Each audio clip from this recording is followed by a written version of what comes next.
Durante milenios, te contaron la misma historia, que la Torre de Babel fue destruida porque los humanos quisieron acercarse demasiado a Dios. Pero el texto nunca dice eso. Nunca habla de castigo. Nunca habla de caída. Nunca habla de destrucción. Solo habla de interrupción. La obra no fue derribada, fue detenida. Y no por ser alta, sino por funcionar. La Torre de Babel no era un símbolo, no era un monumento, no era arquitectura, era un sistema. Y cuando alguien se dio cuenta de que el sistema estaba activo, fue apagado. Silencio. Abre la Biblia, no como creyente, como investigador. Lee con atención. La humanidad construyó una torre para alcanzar los cielos. Eso es lo que te dijeron. Pero el texto nunca habla de altura. Habla de acceso. Nunca dice subir. Dice llegar. Y nunca describe un edificio. Describe una función. Aquí comienza el primer error. Un error repetido durante miles de años. Traducir forma. Cuando el texto hablaba de propósito, la palabra que hoy se traduce como torre no describe un rascacielos primitivo. No habla de pisos. No habla de escaleras. No habla de metros. Habla de algo que se eleva, porque cumple una función vertical. No vertical en altura, vertical en jerarquía. El texto dice que Babel llegaba a los cielos, y ahí está la trampa, porque cielo, en los textos antiguos, no es el azul sobre tu cabeza, es un dominio, una esfera superior, un nivel distinto de realidad. Cuando los textos antiguos hablan de los cielos, no miran hacia arriba, miran hacia afuera. Durante siglos se nos enseñó que Babel fue un acto de soberbia, que los humanos quisieron ser como dioses, que por eso fueron castigados. Pero el castigo no encaja con el crimen. Si el problema hubiera sido la altura, bastaba con derribar la estructura. Si el problema hubiera sido la arrogancia, bastaba con destruir la ciudad. Pero eso no ocurrió. La ciudad no fue borrada. El lugar no fue maldito. Los materiales no fueron destruidos. Lo único que fue alterado fue la coordinación. El texto dice que las lenguas fueron confundidas. No dice que la torre cayó.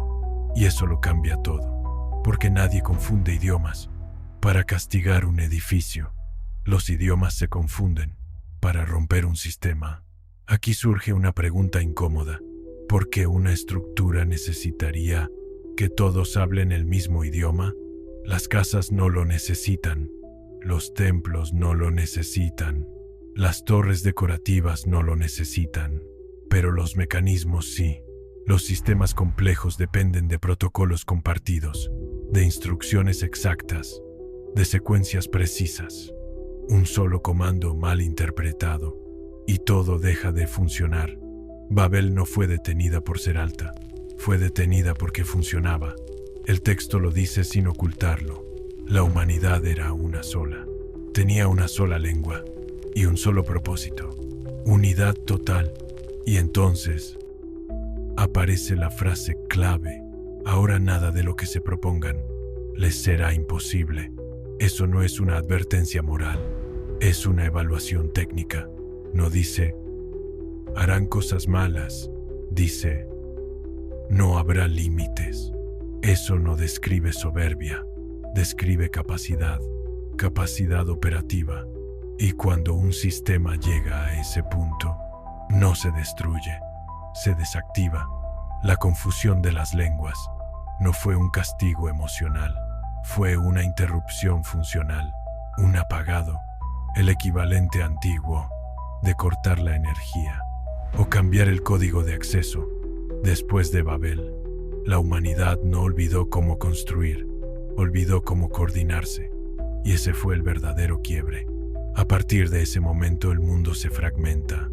Lenguas, pueblos, territorios, no por accidente, por diseño, porque una humanidad dividida no accede a nada, no cruza límites, no vuelve a intentarlo.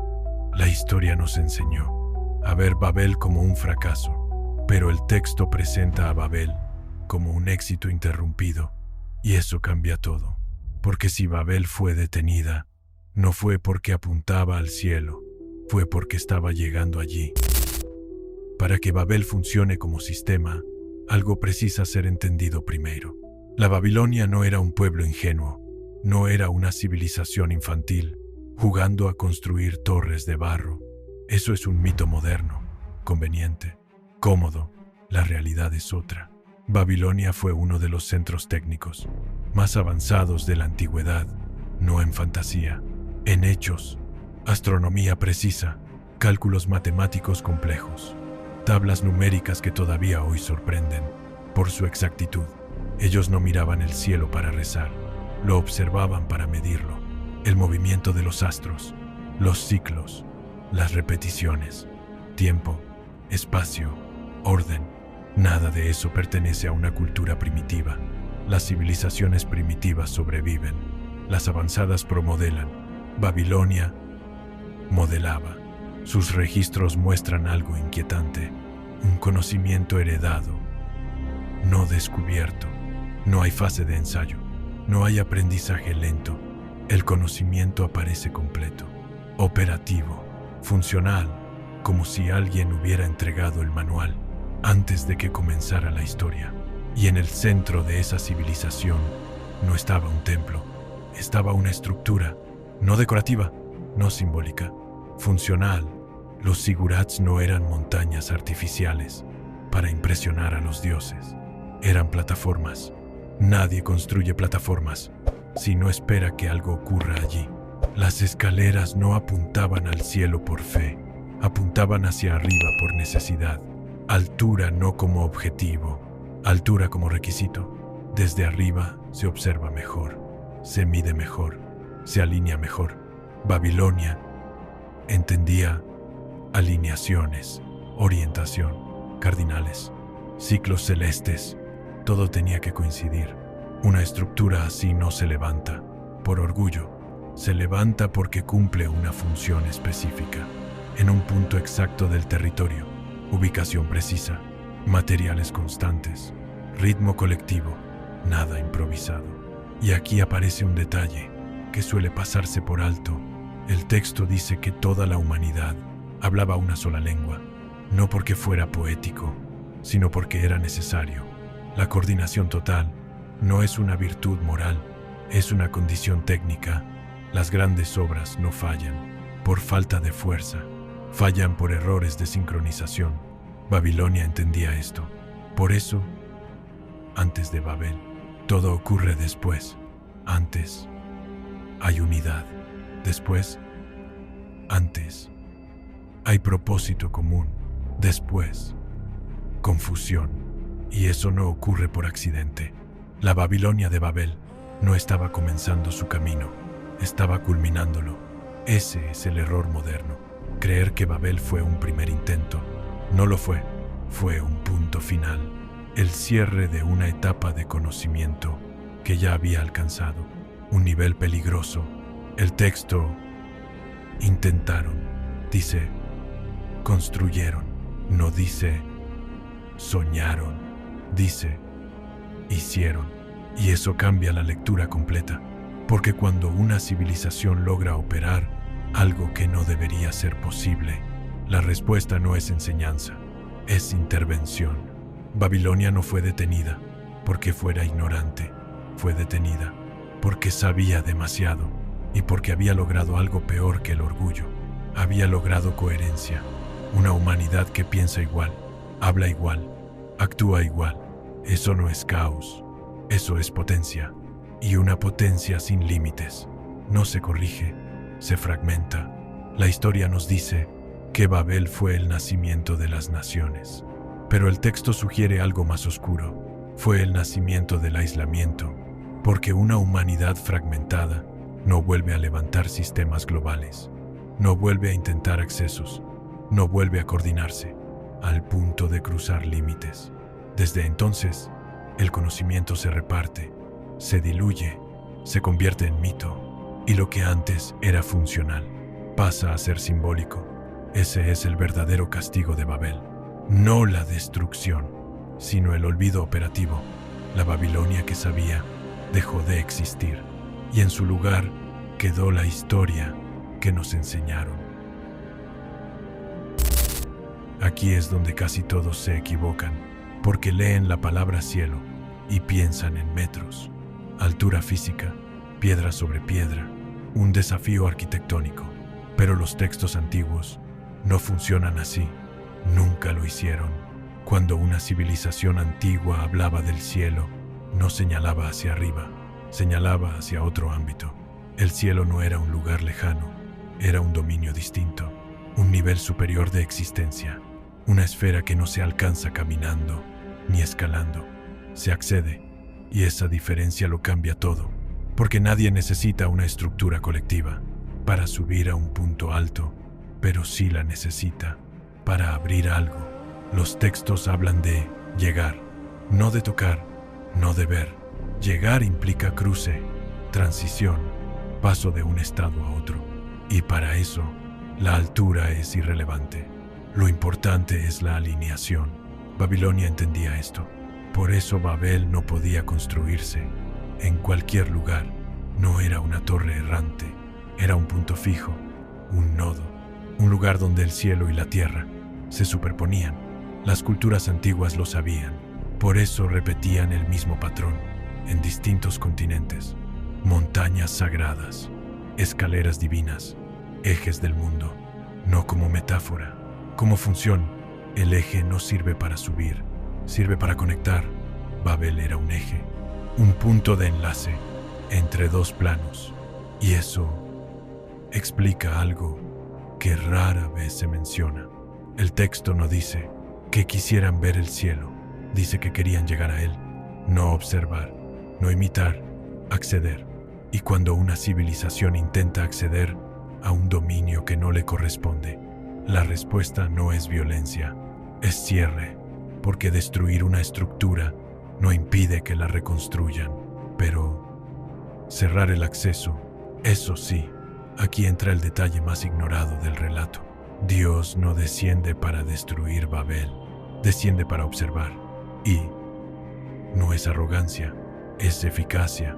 El texto dice que vio que eran un solo pueblo, con una sola lengua y un solo propósito. Eso no es pecado, eso es sincronización perfecta. Y entonces aparece la frase decisiva: nada de lo que se propongan, nada les será imposible. Esa frase no condena la intención, evalúa el resultado. No dice esto es malo, dice esto es ilimitado, y los sistemas ilimitados no se toleran, se bloquean. Por eso el castigo no es fuego, no es derrumbe, no es muerte, es confusión. Porque confundir lenguas no castiga el pasado, impide el futuro. Una humanidad que no se entiende no puede operar sistemas complejos, no puede activar mecanismos, no puede repetir Babel. Y eso era el objetivo real: no destruir la torre, evitar que se vuelva a encender. Después de Babel, la humanidad sigue construyendo, pero nunca vuelve a unificarse. De ese modo, las grandes obras se fragmentan, el conocimiento se divide, las lenguas se paran y el acceso se pierde. Con el tiempo, la estructura deja de ser comprendida. Lo que fue funcional se vuelve simbólico, lo que fue tecnología se vuelve mito y el acceso se vuelve imposible. Eso es Babel, no una advertencia contra la soberbia, sino el registro del primer intento humano de cruzar un límite estructural, un intento que no falló, fue detenido. Y eso nos deja con una pregunta inevitable: si Babel fue un punto de acceso, ¿por qué los centros del mundo siguen siendo zonas prohibidas? Aquí ocurre el momento clave, el punto que casi nadie cuestiona, porque siempre fue contado como castigo, pero no lo fue. Cuando el texto describe la intervención, no habla de destrucción, habla de estrategia. No cae fuego del cielo, no se derrumba la estructura, no muere nadie. Eso ya debería levantar sospechas. Si Babel fuera una amenaza moral, la respuesta habría sido violenta. Pero Si Babel fuera un sistema activo, la respuesta correcta sería otra, y lo fue. El texto dice que las lenguas fueron confundidas. No dice que fueron eliminadas. No dice que fueron olvidadas. Fueron fragmentadas. Y eso es una diferencia crucial, porque la confusión no borra conocimiento, lo vuelve inutilizable. Un sistema complejo no necesita ignorancia, necesita descoordinación. Babel dependía de algo muy específico, una humanidad unificada, una sola lengua, un solo marco de interpretación, un mismo código operativo. Eso no es espiritual, es técnico. Lenguaje no como comunicación emocional, sino como protocolo, instrucciones, órdenes, secuencias. Cuando todos entienden lo mismo, el sistema responde. Cuando cada uno interpreta distinto, el sistema se bloquea. Eso fue lo que ocurrió. La intervención no destruyó Babel, la volvió inoperante, como quitar una pieza clave de una máquina perfecta, como cambiar la clave de un sistema en funcionamiento. A partir de ese momento, la estructura puede seguir en pie, pero no puede activarse. Y eso explica algo que rara vez se menciona. Después de Babel, no hay intento de reconstrucción, no hay rebelión, no hay insistencia. La humanidad simplemente se dispersa. Eso no es derrota, es imposibilidad, porque cuando no puedes coordinarte, ni siquiera sabes por dónde empezar. La confusión de lenguas no fue un castigo para el pasado, fue un bloqueo para el futuro. Y aquí aparece el patrón. Cada vez que una civilización se acerca demasiado a un punto de acceso, no es destruida, es fragmentada, dividida, aislada, lenguas, creencias, territorios, todo separado, porque una humanidad fragmentada no cruza límites, no opera sistemas globales, no activa mecanismos antiguos. El texto de Babel no habla de pecado, habla de riesgo, riesgo de acceso. Por eso, la intervención es quirúrgica, precisa, silenciosa. No deja ruinas evidentes, deja consecuencias duraderas. Hasta hoy, desde Babel, el mundo nunca volvió a hablar un solo idioma, nunca volvió a pensar como uno solo, nunca volvió a actuar como un solo cuerpo. Y eso no es evolución natural, es contención. Babel fue el primer apagado registrado, no de una torre, de una capacidad, la capacidad de coordinarse al punto de cruzar dominios. Y cuando eso se pierde, todo lo demás cambia. El conocimiento se vuelve incompleto, se vuelve simbólico. Las instrucciones se convierten en mitos, los mecanismos en leyendas, y el acceso se vuelve imposible de repetir, no porque falten estructuras, sino porque falta unidad. Y eso nos deja con una conclusión inquietante. Si la confusión fue la herramienta, entonces la división no es un accidente histórico, es un mecanismo de seguridad. Y si eso es verdad, Babel no fue el final de algo antiguo, fue el inicio de un mundo controlado por fragmentación. Babel no fue un caso aislado, fue el primer registro, el primer punto donde una humanidad unificada intentó acceder a algo que no estaba destinada a tocar.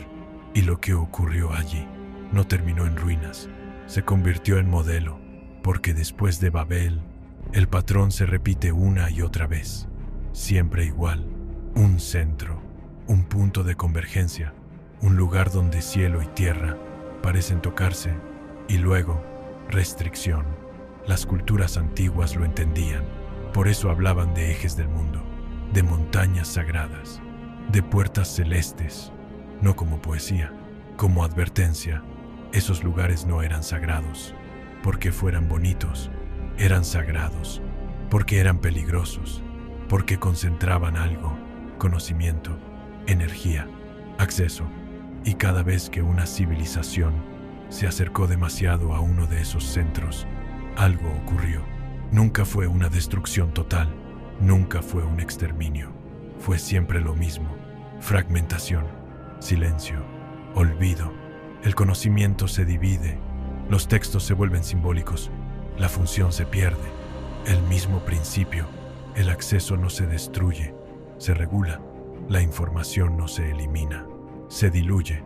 La humanidad no se elimina, se divide, porque una humanidad fragmentada no activa sistemas antiguos, no vuelve a levantar Babel, no vuelve a coordinarse, al punto de cruzar dominios, y entonces el mundo parece libre, lleno de fronteras, lleno de idiomas, lleno de versiones, pero vacío de centros accesibles. Eso no es casualidad, es diseño. Babel nos dejó una pista que casi nadie quiso leer, que el verdadero límite humano no es la fuerza, no es la tecnología, es la coordinación. Cuando la humanidad actúa como una sola, no hay barreras, y eso es lo único que nunca debe volver a ocurrir. Por eso Babel fue reescrita, convertida en fábula, en advertencia moral, en cuento infantil, porque si entendieras lo que realmente ocurrió allí, entenderías demasiado sobre el mundo en el que vives ahora, un mundo fragmentado, descoordinado, controlado por acceso limitado. No vivimos en un caos, vivimos en un sistema diseñado para evitar que volvamos a llegar demasiado lejos. Babel no fue el primer fracaso humano, fue el primer éxito que tuvo que ser detenido. Y la pregunta final no es qué fue Babel, la pregunta es qué otros accesos siguen ocultos hoy, esperando que alguien vuelva a intentar lo que una vez ya fue posible.